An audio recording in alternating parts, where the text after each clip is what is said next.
Hello, and welcome to Keep the Channel Open, a podcast featuring conversations about art, literature, and creativity.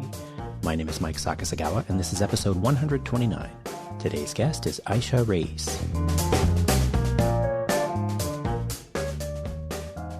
Hello, everybody. Welcome to the show. For this week's conversation, I'm talking with poet Ayesha Raees.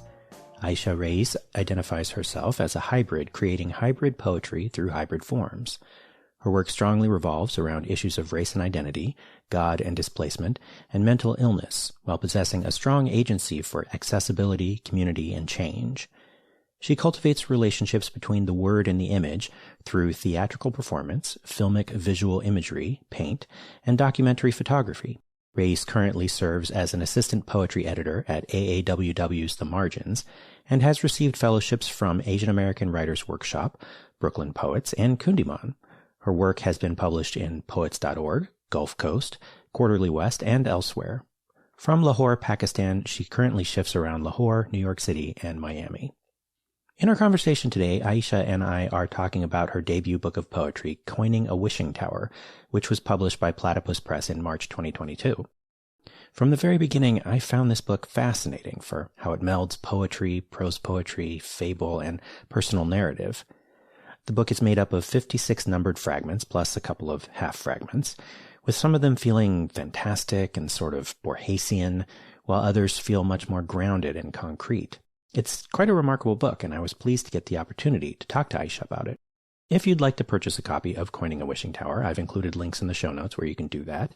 As always, I also encourage you to order it from your local independent bookstore. All right, let's get started. Here's my conversation with Ayesha Raees.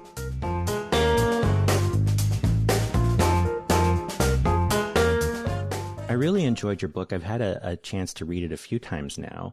Wow, and, thank you. I was wondering if we could start with a reading. Yes, of course. It's been kind of like an adventure for me reading from this book as I've been touring and just like online touring. And I always kind of, like if I have 10 minutes to read or 15 minutes to read or like even a couple of minutes to read, I always kind of read the book in the way that it's written. It's written in a very fragmented way. So I kind of like read maybe the first poem and then I flip the page and I read like another section, like wherever it randomly lands. And then I flip it to another page and then read it like that. And then I always like end with like reading the last couple of pages. And I think a lot of poets, when they're touring and everything like that, they often say that they kind of get tired of reading their work over and over and over again. And I can totally see that because, you know, you write this book and then it's it's in the making for so long, for all these years. And then you change as a person and then you like read what you have written to everybody over and over again. But I feel like in the way that I've been reading, it has actually been kind of very, very gratifying and nice because I'm able to make connections, even the more that I wasn't like intentionally making or seeing. So it's been kind of like really fun and adventurous in that way. So I just wanted to do that ad-lib before the reading. So I think I'm going to do the same. Maybe I'll read 3 pieces and with every piece I'll kind of like flip. And I always start with like the first one though. So 1. House Mouse was running to the mountains and nothing became of any of his climbs. Every peak held another peak, and every reach held another reach. At the end of all possible height, House Mouse found itself inside a tower. The tower looked like a black, elongated box, sharp at the edges, smooth and silky on the sides. Behind all there was just a view called beautiful only because it was now distant. 29. During the ritual of death, House Mouse realized that, just like in sleep, there was no concept of time or space, and anything could lead to anything, alarming, charming, or calming, and it would be treated as nothing but a normal thing. The ritual revolved around House Mouse breathing out 5 times, saying thank you 5 times, saying sorry 5 times, praying for a brighter day 5 times, cursing the cold tower for its betray 5 times, and forgiving itself for all the hurt it had inflicted on both self and other 5 times. The last exhale of the lung took place when the day was in a place and time of in-between, when the sky dripped red from a tear between light and the absence of it. And just the last piece of the book, 56. There was a house, a wall divided a garden in two. The gate held the latch always unlatched. Inside a car, inside a door, inside a couch. On the couch sat a body of age staring at a ticking clock. The ticking clock does the waiting, waiting, waiting talk. There is a picture frame. There is no picture. There is no dust. The couch is covered in a white cloth, cotton cloth. The TV is on. The TV is gone. There is also another body of age. Then there is not. The house is so bright. The sun is so hot. The temperature is so high. The house is empty. The clock is gone. There is no body. There is so much dust. House Mouse is here. House Mouse has returned. Thank you.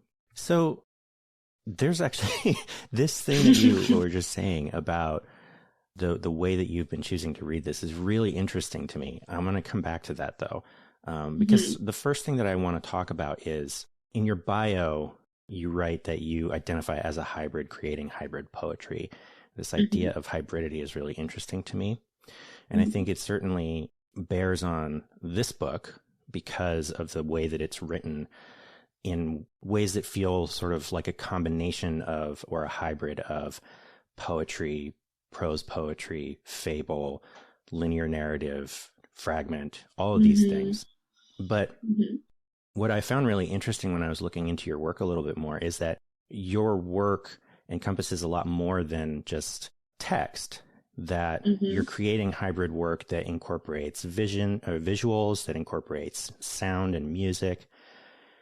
This is really interesting to me because in my own creative practice, I'm primarily a photographer, but also a writer. And so a lot of the work that I have done before is I'm interested in combining image and text. And that's something that I have always found that, at least in the photography world, is difficult for audiences and particularly for critics. And I wanted to sort of start by asking you, like, what the impulse to create these sort of mixed or hybrid media pieces is, and what you find, how the combination of image and text and movement, music, all of these things, how that functions in your work.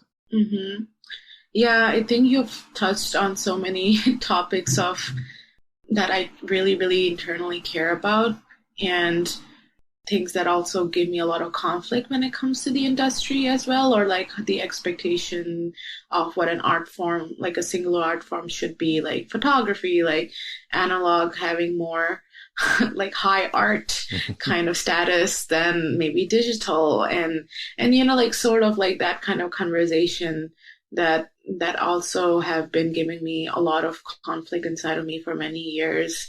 And by claiming to be of a hybrid, not just a hybrid identity, which I am, but also just claiming the personal in the art practice, in the process to be hybrid or more process-based and hybrid-based, is kind of like my own way of rebelling against this idea of high art, low art, like, and kind of creating a dialogue in some ways to say that text and image has its own intersectionality and its own hybridity and its own space where maybe similar identities also exist in that space, because hybrid identities do not belong in that kind of black and white binaries, and we exist in that kind of middle liminal space of sorts. And that's where I feel like the kind of in the marketplace or in the industry, like there in the art and writing or literary industries, we are kind of get that conflict of sorts, because I studied and I focused always on like writing and visual arts, and I do a lot of these intersectional dialogue or like this kind of like image text marriages, just to, you know, showcase that there are possibilities if you mash these things together and you see something new, something different. But in the end of the day, it's also the reason it's not, it doesn't get that, I don't know, like, you know, the exhibitions and all of that. And even in the literary landscape, a lot of text, poetry and so otherwise traditionally, and it's just very recently now, but I wouldn't even say now, because just because there are like 3 or 4 books out with that kind of like images in there, or like pictures or graphics in there, or even like some concrete poems in there, it doesn't really show or mean that the industry has changed to kind of embrace that. So I will still say that in some ways we are all, these industries or these art forms were dictated in the West by these like white supremacy traditionalists who had very concrete ideas of what a poem is, or what a painting is, or what like a composition in a painting is, like the rule of thirds or something like that, or in a photograph and all of that. And when you think and study, which everyone, I feel like in some ways, when they're in the pursuit of whatever art form that they are focusing on, they end up like studying that art form, and that art form always begins with like these foundational rules of it, like, you know, like for example with photography, like the like rule of thirds and stuff like that. And like and those rules are extremely important to learn and know, but also to acknowledge that breaking them doesn't necessarily means that you are doing something absolutely wrong, or something like that doesn't make a photograph or a painting or a video of a certain quality. So I feel like learning to read and acknowledge these things, but also doing it so tastefully that you're able to jump from these traditional ideas of what one certain form can be, and then trying to like make the world and make the audience show it to them basically that, you know, it can be more if you step away from these ideas of that sets everything in stone. For example, like even prose poems are, for a lot of traditionalists, are considered that they are not real poems. And often when we look at a prose poem, we automatically say it like, oh, this is a prose poem. Like just like that identification is already there, that this is a poem written in prose. So it's not entirely a poem that like we are used to seeing in lineation and stanzas or whatever sorts. So when I think of that in that way, I feel like there was like I read like these books basically were like these very old, very old poets were basically arguing that how prose poems are just ruining the landscape of poetry, and this is not poetry. Like poetry is supposed to have line breaks, it's supposed to have enjambments, you know, what is that? This is prose, this is not a poem. So I feel like even that kind of like traditional ideas can be pretty damaging to what art or literature or a certain form can be, because I do feel like when you're I don't know if I want to say like real artist, but like a curious artist or a curious curator, or like someone like who's like really married and in love with these kind of things, they will naturally start pursuing it with a lot of questions, and would have conflict because there won't be like enough answers for those questions.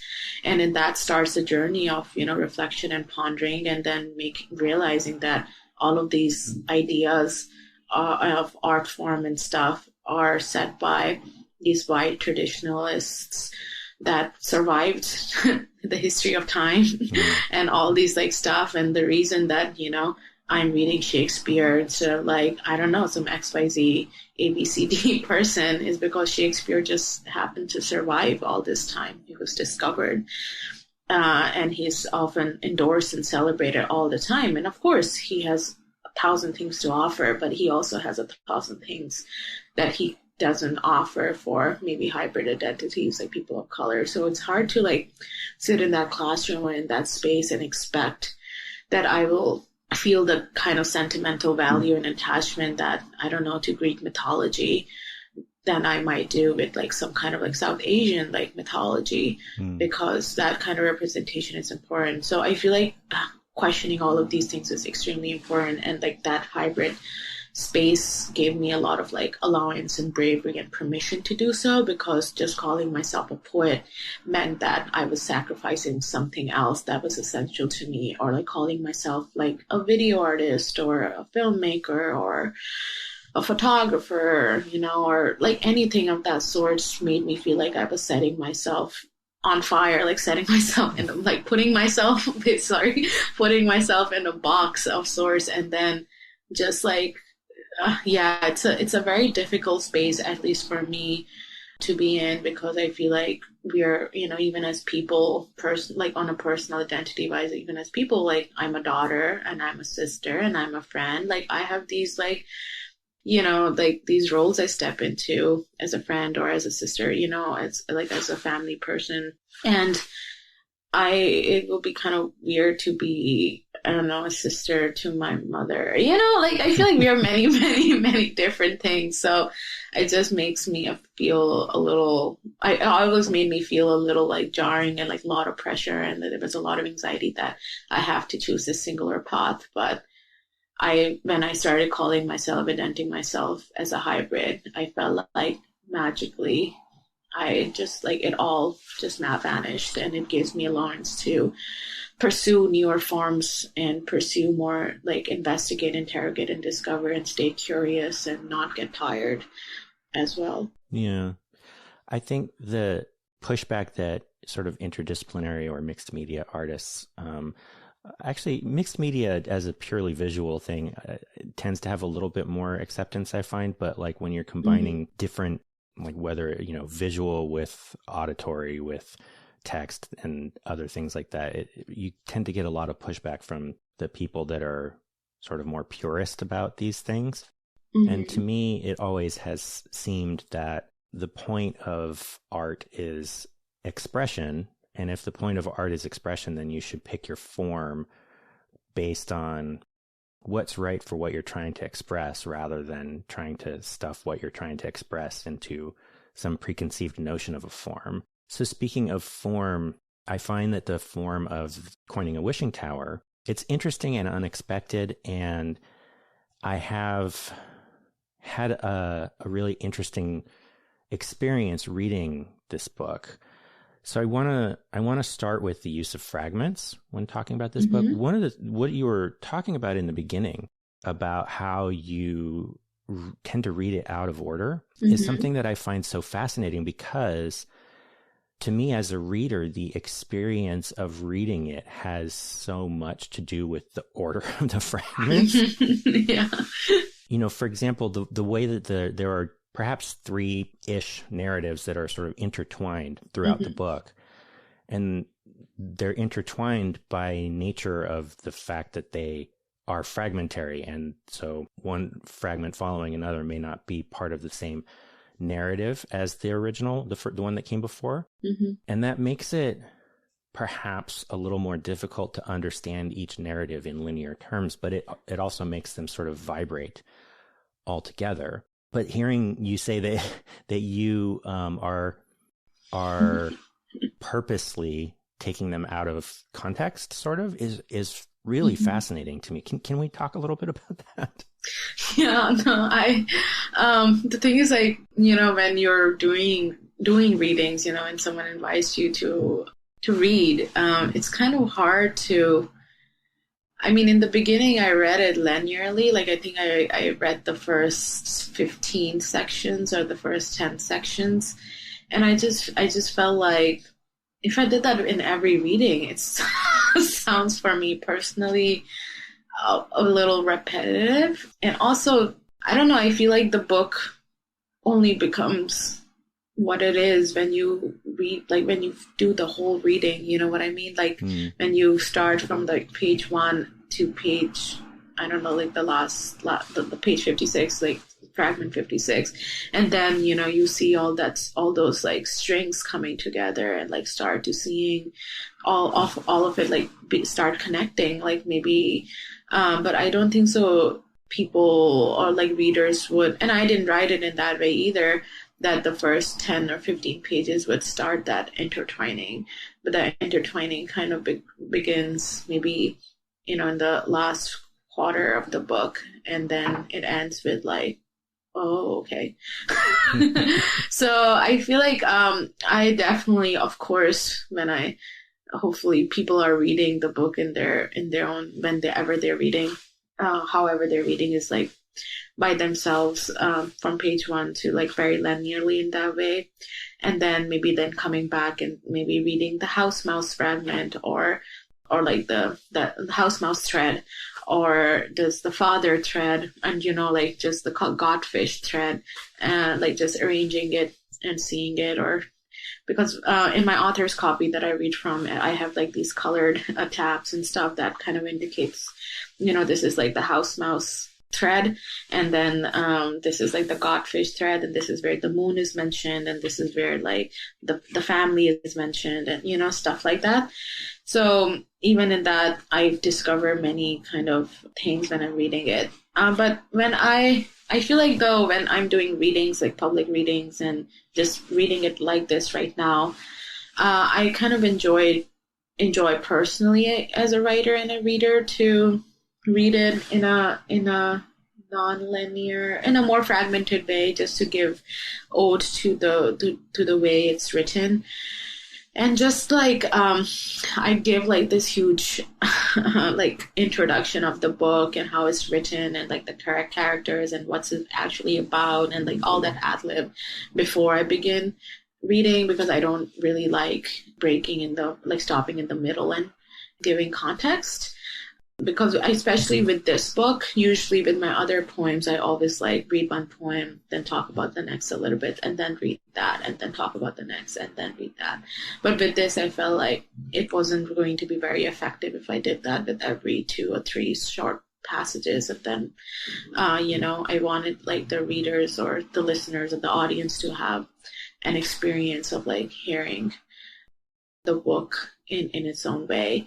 If it's any consolation, I feel like I just did like 3 pieces from randomly, or well, not as randomly from the book, but usually if I have 10 minutes, I read like the first 5, 6 in a linearly, like 5, 6 sections, and then I flip, and then I read like 5, 6, 7 sections, and then I flip 5, 6. So it's kind of like it curiously, in a very exciting way, it does all of it like add together. And people are able to kind of magically also see like the connections happening, because it is in the end a short book, 56 pages, so it's not like I'm flipping through a lot. So it's not as contextually confusing as it sounds sometimes as a author basically reading the book to an audience on a stage and stuff. And I think it also like kind of gives ode to like rituals and like performance of sorts too. So I think I as the writer, like I've enjoyed doing it the best way, and it's been engaging for me because I don't know where the flip will land to. So it has made me like kind of also enjoy my own book in a different way, which I'm kind of still surprised that I do not hate this book yet. Because often I talk to other poets are like, you will hate your book so much after like the first 2 times you read it out loud. I'm like, oh, I hope not. I think it's really interesting. One of the things you said, you sort of alluded to it here, you said it also at the beginning, was that reading it out of order allows you as the writer to make new connections between different parts of the work. I feel like these connections that happen between the different fragments and between the different threads is so much a part of the experience of reading this book. I remember, so I think you saw it. I did a little like video review of the book. Yeah, I love that. And I really love that. Wasn't cute. What I said in that, because at that point I'd only read it once, and I said that I think that this is a book that will really reward multiple readings, and I've read it 3 times now, and and I have really found that to be the case, that as I moved through the book, I'm noticing new connections that I hadn't noticed the first time through, and how I understood the book in the beginning.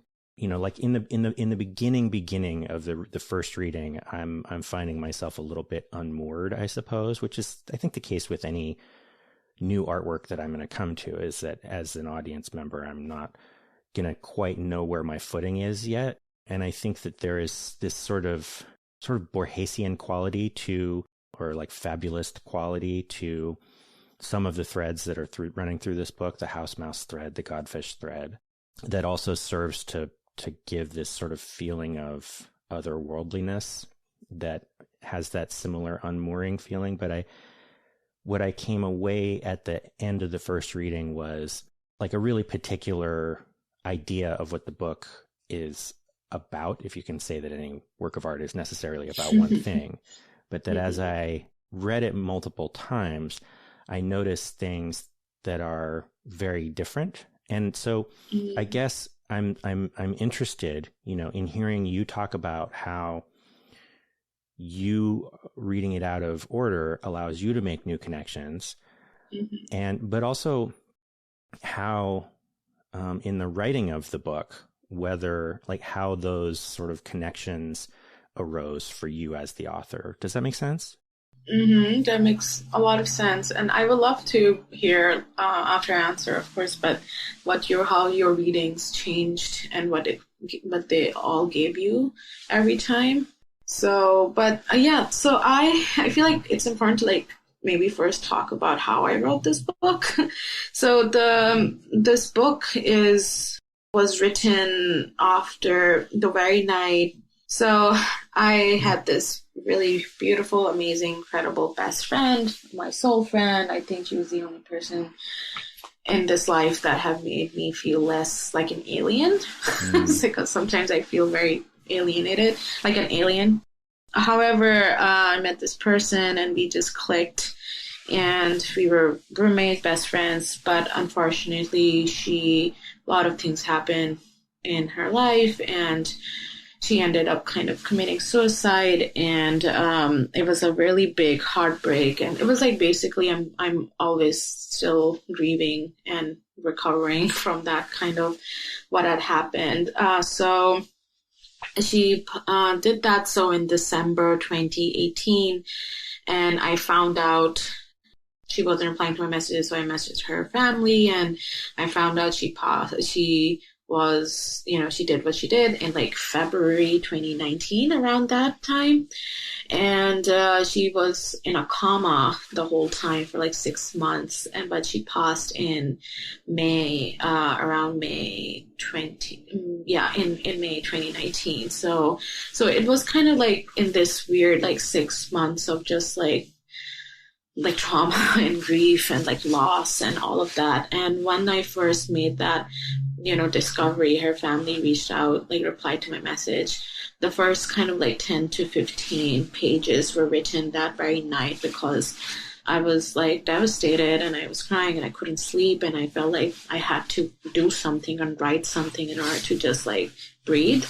So that's the first 15 pages that came by. And honestly, sometimes I feel like you're just writing from a very like a subconscious place. And we often used to joke about like, she was Vietnamese and Pakistani. We both came to America as like international students. So we're like as Asians too, just like being brought up in very like traditional Asian way of being, that you have to just achieve a lot of things in life. And the younger you are, the more golden you need to be, and your value and your worth is only tied to how much you achieve. That's a very like Asian parents give that to you a lot as kids. You're like, you're not worth it if you're not, I don't know, learn the piano by the age of 7. I don't know. So basically, we were both like in that kind of realm. We were both, I guess, in one way or the other, golden childs and teenagers, and had these like extreme expectations, but they never felt all their achievements or whatever. Did not feel enough, and the pressures got to both of us. Unfortunately for her, it manifested into something just like a more tragic ending. So I think in that way, the process of this book was that it is written the way it is written. Like, I didn't really write like the thread of the house mouse first, and then the thread of like something else first, and the godfish first. It wasn't like I wrote all of these threads singularly and then mash them all together in some kind of like fragmentation. So it was written in a fragmented way. And the next time I sat down to write it, I wrote like a little bit and then a little bit more and a little bit more and a little bit more. And I think that's why finishing this book was the hardest thing I ever did.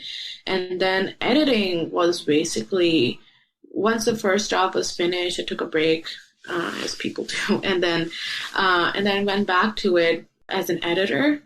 It's important to give your like drafts time because of that, because when you go back into it as an editor, you shouldn't be feeling too like hot about you shouldn't be feeling too hot about your book, basically.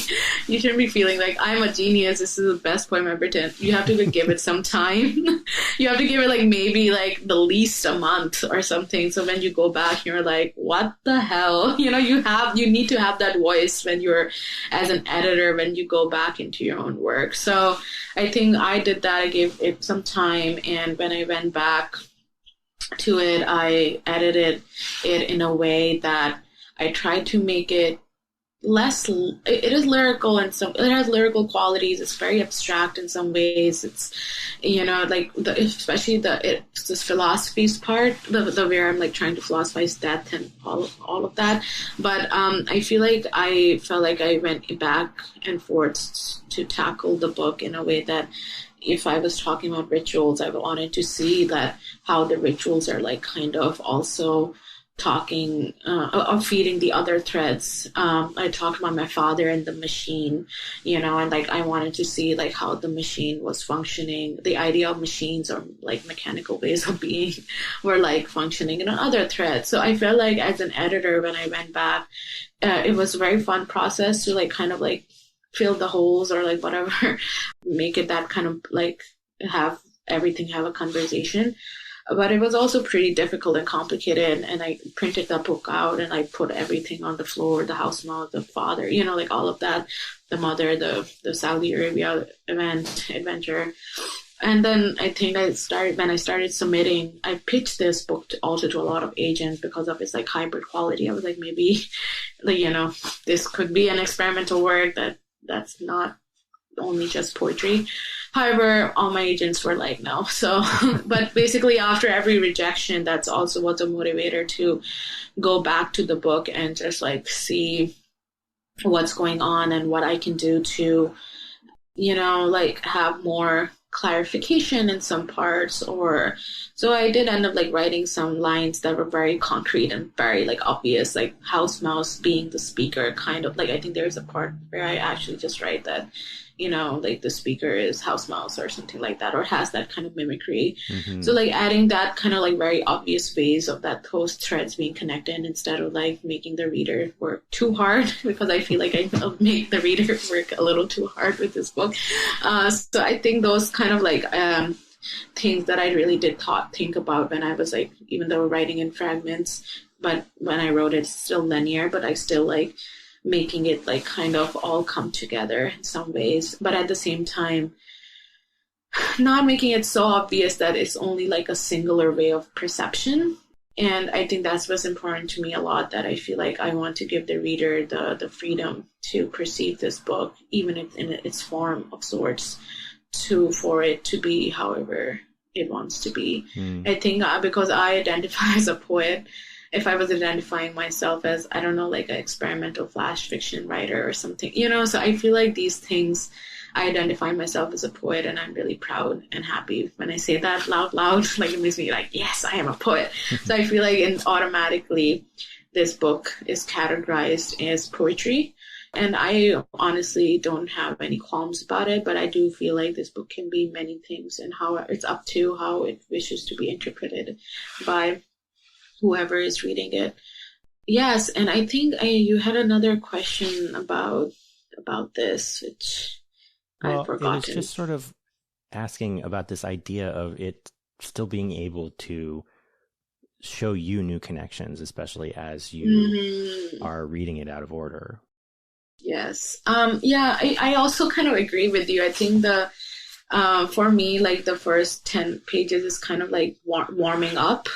And I often feel like, I wonder if like it catches the reader's attention a lot more because it's like it's warming up, it's setting up these characters, setting up a setting. It's kind of like almost like a novel, but except like because it's poetry, I feel like people are used to having like the strongest poem of the book in the first page kind of a things, so like there's not enough oomph factor. So I feel like in that way, when I read it out of order or like in a fragmented way, it's almost kind of like showing to myself, showing to everybody that a lot of things happen basically, and like the possibilities of it. And when I'm reading it out of order, and like I do feel like I make a lot of discoveries, especially because when I edited and finished this manuscript versus now, I feel like I see moments that, oh, okay, I'm glad that I did that over there, and I'm glad that I mentioned it again in this fragment. So that means that it actually makes sense. So good. I think people are getting it.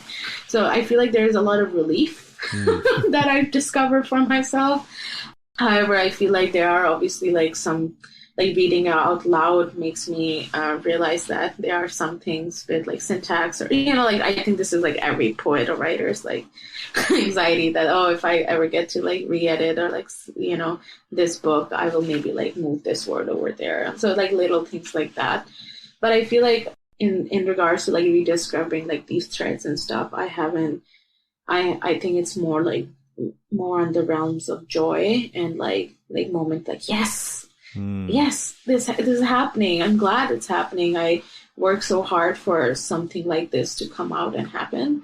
So it's something like moments like that. I'm just like, it's more like celebratory than like, more like, oh, so I did that too. Interesting. I didn't realize that was happening. But, so, and I think that's mostly because I'm a bit of an obsessive editor with all my work. I think my real work starts coming out once I start editing it. I don't think so any of my work or my poems have ever just written it and like, there you go, it's finished. Nothing like my first draft and my final draft look and sound and contextually form-wise, like so drastically different. So yeah. I think that it's interesting. There was a thing you said about needing time to come back and edit so that you're far enough away that you can sort of see, the things that need to be edited, which that's actually like almost completely the opposite how I am with my work. I do need time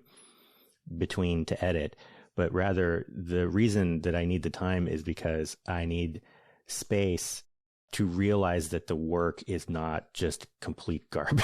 Because usually at the beginning, I'm just like, oh, this is all just a bunch of bullshit. No one is ever going to care about this. So, and it's not until a little while later that I can say, well, maybe there's something here that I can work with. I love that. I feel like there are just like two types of people. I feel like I finish something and I'm just like, wow, genius. And then later I'm just like, I give it time because I know there's a practical part of me that's like, this is Ayesha, you were having like that rush, so like give it time and then you come back and I feel like I'm less biased. But of course I feel like I have a lot of work where I'm also like, okay, this is not good at all. And then I try to edit it, and then if it's not working out at all, then I like step back. So, and away, and I kind of rest in peace work. I don't need to deal with you. Yeah. I think it's interesting too that you said that you feel like the book sort of starts slowly, and I can see what you mean because there is a definite sort of arc to it where it builds, and then as you mentioned as well, the threads don't really start to tie together in a more obvious way until fairly late in the book. Mm-hmm. But this first fragment here, which you read, I feel like it does, well, at least grabbed me pretty immediately because, like I said, I mean, it has this sort of otherworldly quality to it. But also, as I've come back to this book a couple of times, what I think is interesting is that even in this just one fragment, there's a lot in it that, I mean, it's fairly short. Let me say it's 7 lines. And even in that, it's already setting up things that are going to repeat throughout the book and be explored with more depth. But I think even just this final sentence, behind all there was was just was, a view called beautiful only because it was now distant. I mean, that's a hell of a line right there. Thank you. Okay, that makes me feel better. Because I always I feel like even now I have this editor inside of me. I'm like, this book, I wonder if this book's too slow in the first 15 pages. I wonder if I could have, So I feel like there's really, thank you for actually that reading. I think the house mouse is definitely my favorite character. And I think maybe, I don't want to call it who the main character is, but the house mouse is definitely a very centering character in the book, or for me. So I think I worked harder on house mouse than I maybe did on the cat or something like that. So, and that kind of house mouse kind of embraces that, that the Asian American or immigrant pressures of being forced to just keep climbing and climbing and climbing to leave home. So there's a reason it's called a house mouse. It belongs, in the home. So I feel and then leaving and then trying to and then going through this many process or ideas of death and rebirth, and then eventually returning, but the return to a place is just entirely not the same place anymore. Yeah. So I feel in some ways I feel I was trying to give myself the consolation that there will always be some return, that there's no place of nothing, of no absolute return. It's just our ideas of revisiting, or our expectations of revisiting things would just not be the same either. Yeah. I mean, this idea, so I mentioned, that I have had different things pop out to me as I've read it more than once. And I think that reaching the sort of afterword that you have, the thank you section, where you mention two of your friends who passed, was that grounded the work in a certain way. Reading that sort of gave a context, I think, to understand some of the ways that were certainly perceivable, that I could understand that there was something about grief and about the process and ritual of grief happening in this book, but then having that note at the end sort of provided a little more context to be able to articulate to myself what it was that I was sensing, right? But I think that in the first reading, the thing that I'm most looking at and the things that are most apparent to me are a strong feeling of grief and the exploration of grief and a curiosity about death, and also a desire by the speaker of the first person sections to belong, to find an acceptance in herself or of herself that she's not necessarily finding in the home or in her home culture. But that as I come back to the book more times, it ends up being more complicated than that, because I feel I think that the narrative, for example, the sort of narrative about a young immigrant person in America having a sort of struggle with their culture and relative to the culture that they're in, and sort of being not accepted here, not accepted there, sort of feeling it in betweenness, is certainly an important one and resonant to me as an Asian American. But also it's one that I think in some ways is a little uncomplicated, and also one that has been talked about a lot, right? And in reading this again, what I'm noticing the second time through is not just loss, but also return, is not just a desire to leave, but also a desire to return, a desire to not just sort of call out the iniquities of one's own home culture, but also the desire to be accepted by that same culture, or the desire to still be a part of it. This whole thing about separation, but also reconnection, and separation and reconnection becomes much more apparent to me in the later readings. So I don't know how that strikes you. Yeah, that wasn't really a question, but... No, I love it. No, I think this is... No, I love it because this is why the book was so hard to finish, because I was grieving, and in some ways, I was waiting for Quinn, I think her name's at the book anyway. So like she come back magically from her coma, like I wasn't expecting her to pass on. I think we were all like kind of holding on for these like 6 months that, and like she's in this again, and there's like she's in a comatose, she's in this in between place. So I think just asking, and this, I think when you love somebody and you lose somebody, you ask a lot of like weird questions and wonder and like ponder, and like it's just grief and loss and processes of it. And then passing on to, and just like understanding that as growing up, even though I don't identify myself very religiously of any sort, but like just like the language of grief or the understanding of that comes from a cultural place of Islam for me, because I grew up in Pakistan. So I feel like everyone was a Muslim, everyone had this one singular understanding of afterlife or the process of grief or consolation and that kind of language. So just like losing somebody I really deeply loved to this extreme big unknown realm and not knowing how to grieve it, because my language and my understanding of death did not apply to her, because she wasn't a Muslim, or she didn't grow up like that, or it wasn't like that. So I feel like in that way I was discovering and rediscovering and philosophizing and trying to find a space for my own self where my own grief felt acknowledged, and just like the process of it all. And I think in the end, if I ever say what this book is about, I always say like this book is about death and the afterlife, but also just the many facets of it, even the ones that we live through when we're still alive, like leaving home, for example, was a certain kind of death.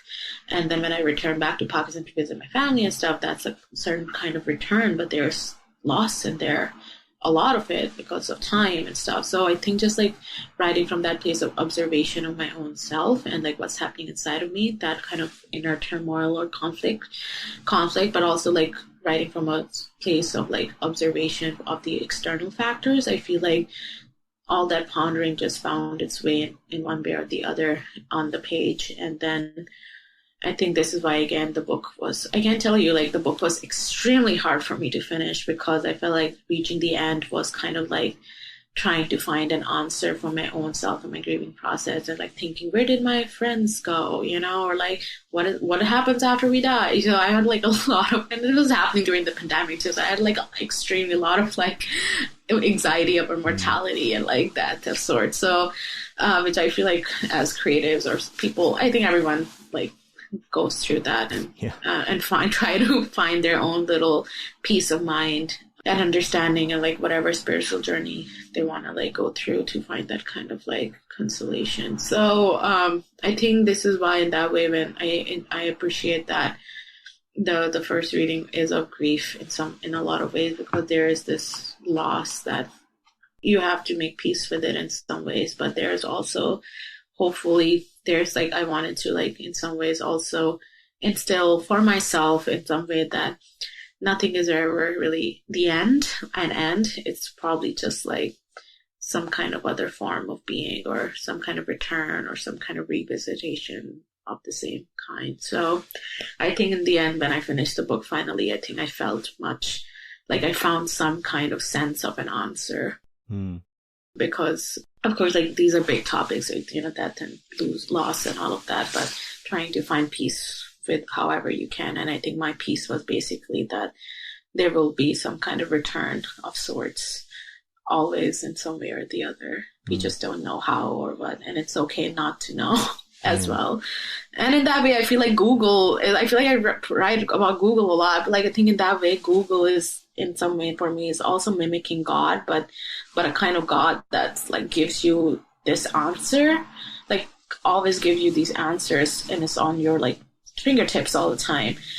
And I think Google is a big part of this book in that way, because it's kind of commenting that we are always so instilled in finding answers to any question we have, but even Google in some ways has limitation of the unknown. Yeah. Well, there's so much more that I would love to talk about, but I think we should take a break and move into the second segment. Okay, wonderful. Thank you so much.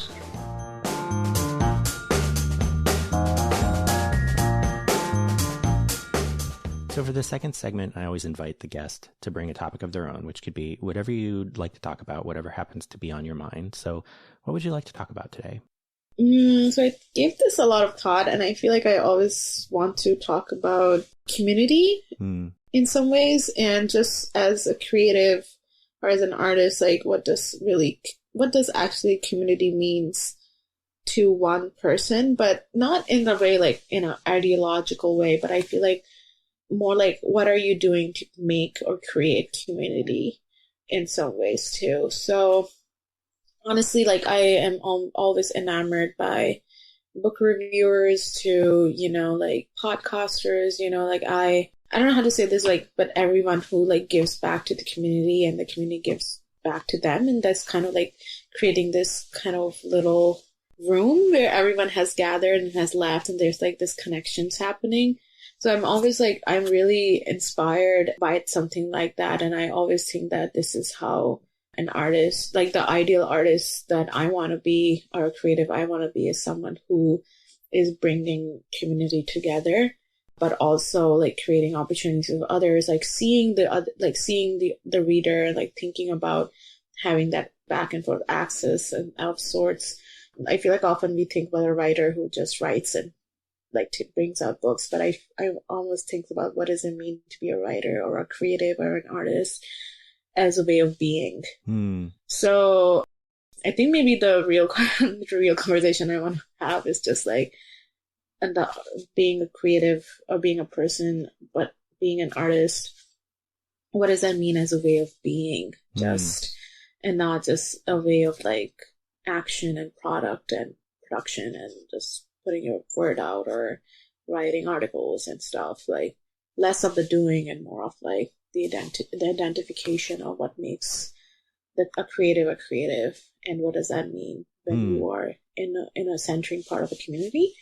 So I would love to talk about that in a more like in that way, because I reading like Rilke's letters to the young poet and stuff like that. He often, and I feel like a lot of writers talk about ways of being as writers, or what does it mean to be a poet in this world, kind of a thing, So, I mean, his philosophy and his big thing was like to be alone, like to be with nature, to be with the self, and like he capitalized the word S and nature that way. So I do definitely believe that like it helps a lot to just go into the trees and cut off all kind of access sometimes.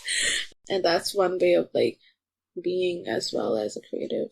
So yeah, as someone who's been, I'm just curious too, like doing this podcast for 6 years, as well as identifying as a photographer and a writer. I'm curious how these intersectionalities for you as a creative has been. Let me ask you a question first. Okay, cool. Let me ask you a question first. And that is, so this thing that you're talking about the being instead of the doing, and how we can sort of facilitate community, or, what we do for our communities, that kind of thing, is something that I think about, and just a lot. I think about so much, especially because in addition to those things that you already mentioned, I also try to be politically active in my community as well. When I think about being an artist, right, I'm not sure I always love the term creative as a noun, but I like the term artist, especially if we don't limit it to like artist means painter or whatever. Like writers are artists too, right? And I feel like, at least in my conception of art, that art is itself a community building exercise, because there's a necessary relationship between the artist, the art, and the audience, if that makes sense. But I also find that a lot of the people, I mean, I don't know how it is for people who are like super famous, multi-million whatever sales, household name artists. But most people who are just working artists, I find that they don't necessarily see what they're doing as a community building exercise, that they don't necessarily see their work in terms of a generosity to the reader or the viewer, if that makes sense. So, and I know I have often felt that way, that there is a certain anxiety about taking up space or about saying what I need to say, or even just feeling that it is arrogant to assume that I could do for my audience the things that the artists I love have done for me. And I just wanted to ask you if that is something that you also feel, or do you feel more confident about that kind of thing? I think that's a great question. At least at the stage where I am, I definitely did have these kind of anxieties. I've experienced these anxieties that you're talking about for sure in aspects of my life, and just like thinking that, am I worthy enough to contribute to this scene of whatever it can be, either community or artistry. But I also felt like the anticipation or the waiting or being on the receiving end of maybe a stronger artist in the room, or, was also a bit alienating in some ways. So I felt like when I kind of try to work through these feelings, I just feel like moving towards a place of joy was where I felt that, hey, like, I really want to do this, and I want to do it with a bunch of people. So I wonder how I can make this possible. So I feel like having that kind of mindset helped me break away from that kind of anxieties in some ways, and just being, like, for example, I believe in community a lot. However, I do think this word community often is used to kind of put a band-aid on real action, or like just, it's like this generic word now, and no one really knows what it means anymore, because it's just overused by, like, I don't know, institutions to everybody, and like everybody's now like talking about what is community. Is community to some people is friendship. So if they like have three close friends and they like eat dinner together and talk about poetry, this is community for them. But then if you're a political identity of sorts, like I'm, like Pakistani, I'm Asian American, I'm an immigrant, and I find other people of that kind of political identity, for me, it's not necessary to have like as much of like a close friendship than it is to like share space, like see that we are not alone and we have these, representation basically. And that way is a community as well. And so I think in that way, for me at least, it's definitely kind of like a journey of sorts to like questioning and answering and questioning, like kind of like discoveries. So I feel like in some ways I had helped to, and when I talk about being and like creating and as working artist and stuff like that too, I'm all of those things. This book of poetry did not pay my rent. So I often think about these things, but I think the anxieties that I've had, or I still do, I think it just makes me feel better, or like the way I made peace with it, thanks to the pandemic, thanks to, all the things that have happened. And I think it was a journey, and I think I will definitely always, and I still do have conflicts, but I think at this point, like moving away from being a more like a goal-oriented person towards being a more process-based person has helped me be a better artist to myself, and then create that relationship too with my community of sorts. So it's kind of like me sitting down to write a book versus me sitting down to just like write.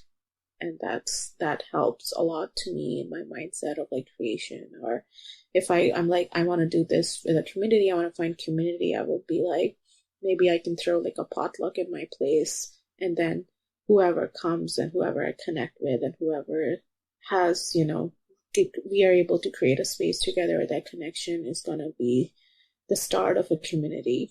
Then building up. So like giving into more of the process has been really much more helpful for me as being as an artist, of being like that my way of being an artist, or like just even a person in some ways, And just realizing that, when you are giving ode to the process, you are also just thinking about there's a process elimination, or like you're more forgiving to some things, or you're just like, okay, so this did not work out. So, but this is working out. So let's focus on this now. This is a process. And you reflect, you step back, you just go with the flow. And I think it's definitely a very hard thing to do, but it helps me now a lot more than I think this was my kind of unconditioning from my way of like being super Asian and goal oriented and like achievements and like do this and do that, do this and do that. And I think that helped me like be in some ways also more authentic to what I was trying to write or what I want to make, and figure other things out later or some sorts. And I don't know, like I feel like at this point in my life it's been helping, but I know, these things change a lot because again, it's such a process, and I am curious and I wonder how my thinking will change. Yeah. Once, I don't know, I have a family or to think about, like when, your life changes a little bit too. So. Yeah. Yeah. I think that it's interesting you're talking about process, because process is, at least as far as I conceive of process is a doing, right? Process is like the method by which you do. And to me, when I think about community, I think about it in sort of two ways. I think about it in terms of a feeling, right, that I have as a part of a community, a feeling of perhaps belonging or acceptance, of being seen, things like that. But I also, and I tend to focus more on this part of it, I think about community as a doing, as a recognition that I am connected to people in a multitude of ways. And so what are the ways that I can show up for the people to whom I'm connected? To me, that's what community is the way that we show up for each other, whether that be political or artistically or personally, because there are so many different kinds of community. And that thing that you said about people treating community like a Band-Aid, to me, this is sort of, I was going to say a very Western, but I think it's a particularly American way of thinking about community as like a state of relationship that is purely based in the feeling of it, right? But I think my understanding as an Asian American, and I'm not an immigrant, like, and neither are my parents, and my grandparents are also not immigrants, so we've been here a long time. But I still think that a lot of my sort of heritage comes to me in the form of thinking about community as a feeling of responsibility towards other people and what I can do for other people. To me, that seems like a very Asian way of thinking about community. I see. Interesting. So, that question of how am I showing up? What am I doing? What can I do? To me, that's what community is really all about. And it's trying to find ways to be helpful to other people and to perhaps reduce the space between people is something that I spend a lot of time thinking about, both on a communal level and on a personal level, if that makes sense. I don't know. No, that makes sense. And I thank you for sharing that. I've been thinking about it basically over the week because, I like that a lot. That made a lot of sense. It's kind of like, again, the action and the sentiment kind of a thing, or the action and the feeling. And you're right. It's kind of important to like give odes to both of them. But I do wonder if this is, again, a very like Asian or Asian American thing of like, what can I do for others? Like way of building community. But I wonder, like, what do you feel more empowered when you are doing or when you are receiving? I don't know how to like phrase that, because obviously I think we should all be at the receiving end to a lot of things, obviously. But I think I had a moment in so I did like this monthly poetry salon at the Asian American Writers Workshop in New York. And it was basically just like having these like strangers come in, like 10 to 12 people come in every month. And we would just like build or write a poem together. So I would like curate exercises and like we would just write like one big poem together by the end. That would, and doing that, like everyone was able to kind of like make friendships out of each other, and like they used to talk, so it was like a lot of fun. This was before the pandemic, we could do things like that. But I feel like the big motivator for me to do that was basically I felt like I was kind of waiting around for either that feeling or for that receiving end or something. And when I started to like push myself and be the more centering pillar of like creating a community, I was in some way felt more empowered and in some ways better too. And I felt like inevitably I became the receiving end of some of those friendships as well. And they were to each other too. So I feel like I wonder if for you, if you have like similar sentiments like that, like maybe doing helped in some ways, and how do you balance that when, or like when you want to like step away from like all the doing you might be doing and be on the receiving end too. Yeah. I don't know if this is just like a particularly Asian American or Asian thing. Yeah. There's something about Asian Americanness that a lot of people have written a lot about, this idea of Asian Americans being the perpetual foreigner. And so I think for a lot of Asian Americans, especially people like me whose families have been American for many generations, that this feeling of wanting to belong is such a powerful thing, especially when we're younger. And I know for myself, when I was young, the fact that, the sort of racist microaggressions that I would get from people about, I don't know, go back where you came from. It's like, I was closer to here than you were. And so were my parents and grandparents. So, right. Yeah. This idea, it was very wounding to me. And I think going into my young adulthood, I felt a lot of pain and anxiety and sort of solitude, isolation that was related to this feeling of not belonging. And I always wanted a community that I didn't feel like I had, that would provide me with that feeling, right? That would provide me with a sense of belonging.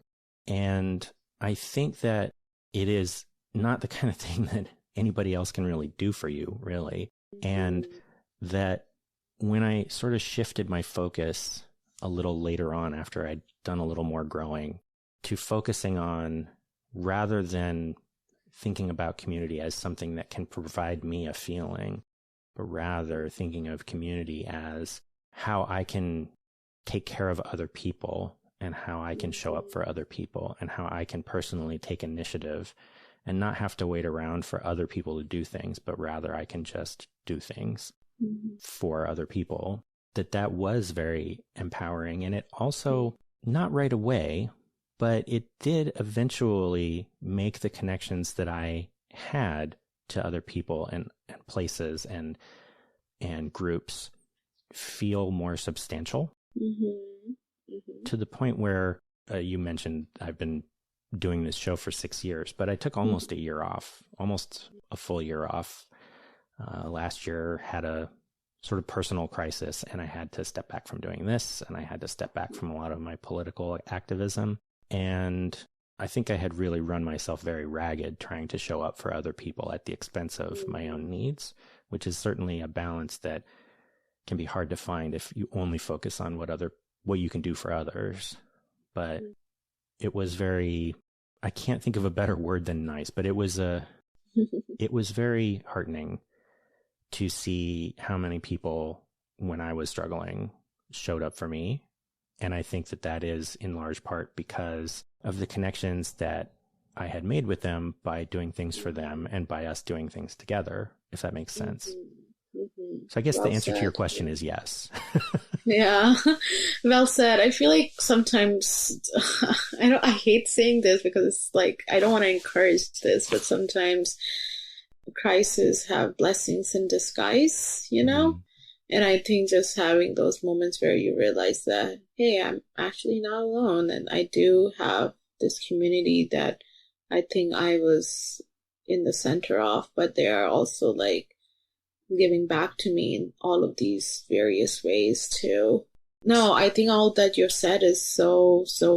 I resonate with everything that you just said because I feel like just the balance of basically self-care in some ways, but like self-care can't looks like doing that inner work really, or like trying to realize that doing community work or political work or activism work can be very exhausting. So how can you do it in a way that's, you're able to also allow yourself to live a life, and how can you do it maybe together so it's less emotionally or psychologically exhausting for one.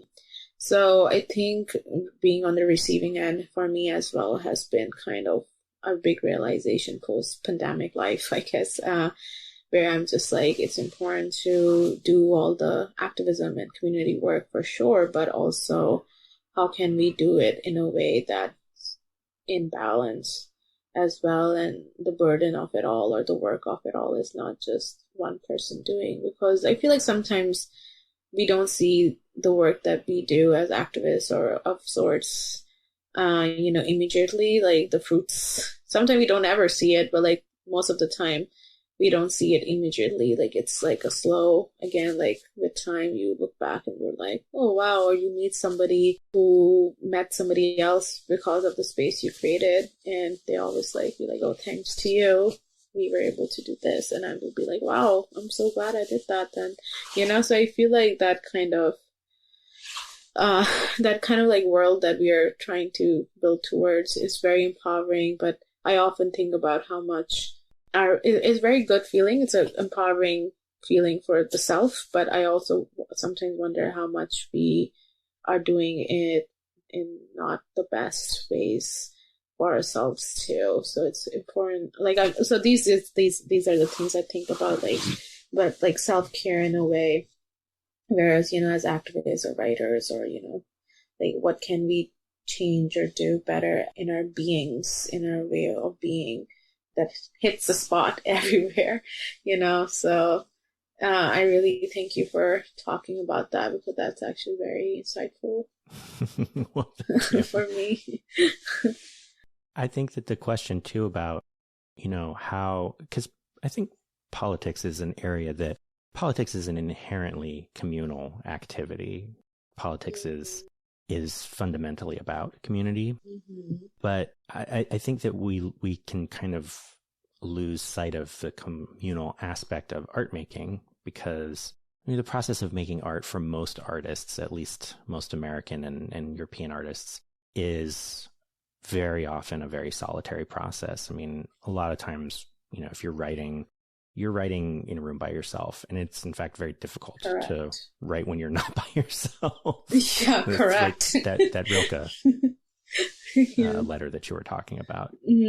But ultimately, we are putting the work out into the world in order to do something in the world, right? So I feel like there's also a necessary communal aspect to it, and finding ways to connect with people. I mean, I'll say, like here in San Diego, there is a photography festival called the Medium Festival of Photography, and it's actually just coming up in a couple of weeks. And that festival, I started attending, I think 12 years ago. No, 10 years ago. It was in 2012. And the ability to connect with and talk to other artists, I mean, not only is what started this show, but also it provides me so much energy to continue on in my own creative practice, that getting to see what other people are doing, getting to show my images to people who can talk about them with me, getting to talk about their work with them, getting to sort of see what the state of art is so energizing to me. And I really don't know that I would be able to continue functioning as an artist without that. Do you find that to be the case? Oh, 100%. I feel like with visual art, I felt less alienated for some reason, because if you're using a studio space, it's, the making is always the solo kind of a thing, but making the visual image, for example, you can make it and have a conversation with somebody else in the studio space, either it's like a dark room or whatever, but or when you're painting and you can have a conversation with somebody else. So I feel like, sure, when you're concentrating, and obviously, you know, there are moments that you need to like be quiet and not interact socially. But I feel like with visual arts, sometimes I feel like in comparison to writing, it doesn't feel as alienating or isolating. However, with writing, I feel like there was a moment when I felt like I was writing so much, and all I felt like I was doing in the world was, I generally felt like the whole world was, I don't know where the people are, but this is me and my computer and my words. And when you're writing, it's basically you and you, you know, so it just feels like many moments where I felt like, oh no, like this is actually very, in some ways, an unhealthy thing to do. And I don't really encourage or like when people like say write every day, you must have a everyday writing practice. I feel like I am somebody who discourages that so much, because I'm like, don't make your brain be addicted to a routine that's so isolating in practice. Like discipline and having good intention, all of that is good, but like, you know, maybe write 3 times a week seems better. I don't know, but what I mean is just like when you build your muscle like that, then you know it's gonna be like an isolating thing to do every day as well. So depending on not, you know, if we're not always going to be in a good mood, and then when you sit down to write that, it's gonna be a revision of a bad day over and over again, or bad moments in your life or whatever, like months of whatever, you know. So I felt like as somebody who used to write every day and like kind of breaking away and conditioning away from that, and to choose to write more slowly with more intention, to like with self-care. And that self-care made me realize that writing every day is not the best and healthiest thing, or it's very militant in some ways too. So I feel like discovering and rediscovering these things allows me to see that, you know, you can help yourself and be an artist and a creative at the same time. But it definitely is a very isolating process. And I feel like it helps me to do different kinds of interdisciplinary practices and art practice and collaborative way of writing or workshops or teaching, because I feel like it's just, these spaces just don't feel as isolating. So I feel like doing things and being in this world as an artist is not just only tied to, you know, me sitting under my desk and doing the writing or like making that piece of art. Or I think it's important to have that community. And as you said, these festivals and art events and AWP and panels and, you know, like open mics, like it's important to like go and be in these spaces and interact with people and be on the listening end and like be a part of society and community. But I think also, I guess it's in balance, you know. I think sometimes balance is important, but I think those mechanisms you're right, like makes you keep going forward as an artist, like community and friendships and something makes you keep going. And then the moments where you do like sit down by yourself and write or like work on your art or whatever, those moments feels less isolating. Yeah.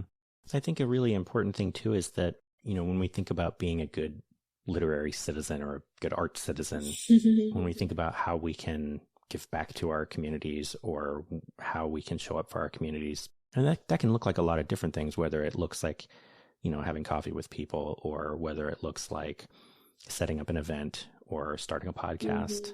But I think something that a lot of people don't realize is that you don't have to be like a somebody in order to start an open mic night. You know, you don't have to be a famous writer to start a podcast. You can just do it.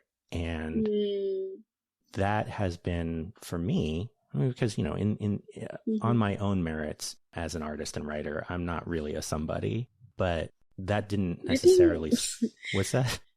I feel like this idea of somebody, and like I totally understand what you're meaning, but like they're like celebrity writers that everyone knows, and then they're like, I don't know, I feel like you're somebody to somebody, Well, Get it? sure. Like, I don't know. Yeah, you know what I mean? I feel like, I don't know how to explain it, but yes, I'm sorry for interrupting you, but please, like, finish your thought. Oh, well, I'm not trying to put myself down. I just mean that Yeah. if I had waited until I had achieved a certain level of artistic success and fame to start this podcast, then I probably never would have done it. Mm-hmm. And actually, that starting the podcast when I did really allowed me to participate in the artistic and literary communities in ways that I wouldn't have imagined beforehand. And not everyone who starts a podcast is necessarily going to feel that, right? And not everyone who starts an open mic is necessarily going to feel that. But I think that the point is just that you don't have to wait around to achieve a certain level of success before you start trying to organize things and start trying to participate in a community, because oftentimes it is the efforts to participate in a community that make you part of the community in the first place. Mm-hmm. Well said. Yeah, I think that was with me in the salon too. I felt like I was waiting around trying to like be of a certain merit so I can do all of these things. But then I was just like, you know what? I'm just gonna go and do it. Why wait around sometimes? And I think that initial push made me realize that, you know, I did myself the biggest favor, and I learned so much in the process from other people and the way they are, the way they work, the way their art is and stuff. But you're correct. I generally, I always wish, and I always kind of like say to my people, like, oh, like, you know, just do it. Like, you don't have to wait around too much. If, you know, with writers, like you apply for residencies, for example, so you can get away and write, you know. But I'm also like, if you're not, and then they will apply for residencies and stuff like that, and they won't get it, or like they won't be getting it, you know. I just go like, well, what are you trying to get from a residency? And are you trying to get away to another place so you can write? And then they're like, most of the time, yeah. And then I'm just like, then, you know, you can just maybe, instead of all these application fees and this emotional, you know, investment, sometimes the foundational idea is for you to, maybe you can go to Mexico, which is cheaper, and like rent like an Airbnb for 15 days and just do that for you. So I think it's just like these ideas of maybe you can get whatever you're trying to get through your own ways as well, is like that kind of rhetoric I want to always like emphasize, like, just do it. If you're having a difficult time in you know, around you. I think a lot of emerging writers say like you're looking for community and all of that. I'm just like, well, maybe you can start a writing space, and whoever comes to you is also probably looking for community. And in the end of the day, even if there's like 2 or 3 people together writing together, that's still a space you will create that's good for everybody. Yeah. And it doesn't necessarily have to be something that costs money even, you know, it can just be getting together with people. There's always, I think a lot of times, especially when we're younger, the idea of trying to insert yourself into a community feels very intimidating. But I think the truth is that people, well, I was going to say people in art and literature, but I think really just people everywhere are really hungry for connection and community. And certainly this has been my experience in activism, that a lot of people want to do something, but they don't necessarily want to start something. But if you start something, a lot of people will come along with you. Yeah, that's true. I've definitely experienced that. That's why I feel like I have this term. I'm like, oh, being inclusive is great, but what are you doing to be actively inclusive for others? You know, like, it's kind of like, again, you know, when we're kids and like the quiet person in the classroom, no one talks, that there's like some kind of like othering happening. But then one person talks to the quiet kid and they become best friends. You know, it's like just one of those things that's being like actively inclusive in some ways, like taking the first step to talk to somebody, even that can be an act and a form of activism, or like, as you said, like connection in that way. Yeah. So the last question that I like to ask everybody as I finish up the show is, if there's a piece of art or literature or creativity in some form that you've experienced recently that meant something to you, Yes, I feel like, well, that will be bell hooks for me. So, I've been being very mindful about how I consume things recently. Again, I feel like this is all post-pandemic ways of being for me, but I usually, everyone's like always reading a lot and stuff, and I read my poetry books, but like for joy, I've been trying to, like, when I make my New Year resolutions of anything of sorts, I kind of like been giving, like, every year, like, I think about one kind of philosophical idea, or like choose one writer, and I want to read all their work that year. And this year I chose kind of bell hooks, because I feel like bell hooks, does all this activism and, writing, but she focuses on love as a philosophy and love as activism.